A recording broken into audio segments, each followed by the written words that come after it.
哎呀，冷啊，真是冷！朕得赶紧回寝宫去了。方才与群臣议事，朕险些都要冻死在那里了。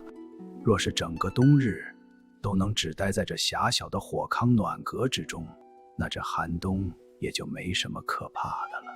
자금성은 지금의 중국 베이징에 있는 궁궐입니다. 명영락제 시절 1421년부터 1644년 청나라가 들어온 후 1924년까지 약 500여 년간 황제의 거처로 사용된 궁궐입니다. 건축물의 크기로만 보면 프랑스의 베르사유 궁전보다 3배 가까이 크고 전체 면적이 약 21만 평에 이르는 거대한 궁궐입니다. 이런 거대한 궁궐에서 황제는 3평도 되지 않는 좁은 방에 들어가 추위를 피했습니다. 중국 궁궐은 어떻게 난방을 했길래 황제는 이리도 좁은 방에서 겨울밤을 나야 했을까요? 자금성도 바닥을 난방하는 기술이 있었습니다. 이를 직항이라고 불렀습니다. 직항은 건물 바깥 지하 화구에 숯을 넣고 불을 떼어 뜨거운 열기를 바닥으로 보내는 난방 방식이었습니다. 지네 모양으로 된 화도를 통해 열기가 이동을 합니다. 그러면 바닥이 데워지게 되죠. 최종 목적지인 침상인 화캉에 닿으면 침상까지 따뜻하게 데워지는 구조였습니다. 명이 무너진 이후 청나라의 만주족 문화가 자금성에 자리 잡게 되면서 만주족의 대표적인 난방 방식인 화캉이 자금성 내전에 설치되게 됩니다. 床榻暖起来了，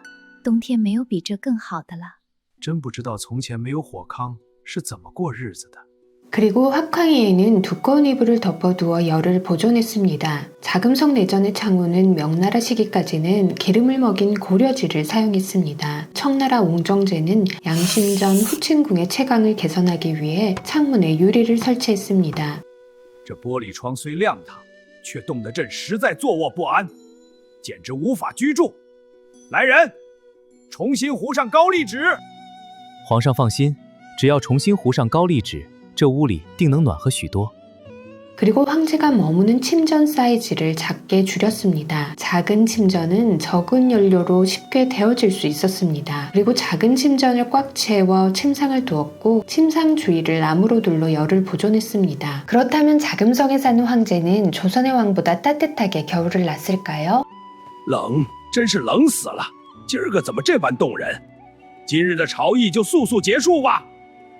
명청시대는 전 세계적인 소빙기에 해당하는 기간이었습니다. 연간 150일 이상이 겨울이었고 영하 30도까지 기온이 떨어진 적도 있다고 합니다. 이렇게 추운 겨울 거대한 자금성은 전체가 다 난방이 되는 것이 아니었습니다. 자금성에 약 900여 채의 건물이 있었는데 이 중 바닥 난방과 침상 난방이 설치된 흔적이 남아있는 곳은 황제와 황후가 거했던 내전 7채 정도로 0.7%에 불과합니다. 그런데 경복궁은 현존하는 정각 30개 중 온돌이 설치된 정각이 23개이며 온돌방은 총 41개가 있습니다. 경복궁 전체 면적 중 온돌 설치 면적 비율이 39.3%나 됩니다. 경복궁의 침전 강령전의 온돌방은 120.27제곱미터입니다. 자금성의 양심전 침전 사이즈가 12제곱미터 남짓이었으니 침전만 비교했을 때도 경복궁의 난방 규모가 10배나 더 큽니다. 그런데 이렇게 10배가 넘는 규모를 난방을 했는데도 실내 온도가 17도 정도로 유지가 됐습니다. 화캉으로 난방한 침전은 12제곱미터에 불과했는데도 실내 온도가 10도 정도였다고 합니다.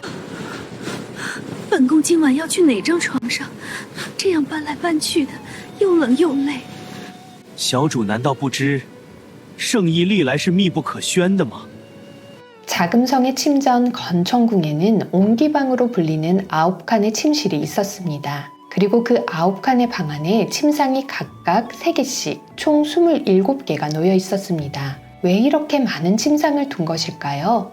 황제가 어디서 잠드는지 모르게 하기 위해서였습니다. 청나라 황제는 암살의 위협 때문에 편안히 잠들기가 어려웠습니다. 그리고 이 침상은 모두 밤새 따뜻하게 데워져야 했습니다.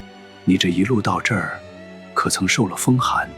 皇上的龙榻甚是温暖，臣妾早已忘了先前的寒冷。 겨울밤 한 사람의 황제를 위해 27개의 침상에 수많은 숯을 넣고 난방을 해야 했던 것입니다. 그런데 소빙하기 영하 30도까지 내려가는 추위에 난방도 없이 침전에 드는 후궁이 있었습니다. 자금성에서 가장 잔인한 형벌인 냉궁에 유폐되는 형벌이었죠. 냉궁은 말 그대로 겨울에 난방을 하지 않는다는 말입니다. 忧于别宫，绝其饮食。天宇非仆妇饮颜六而死。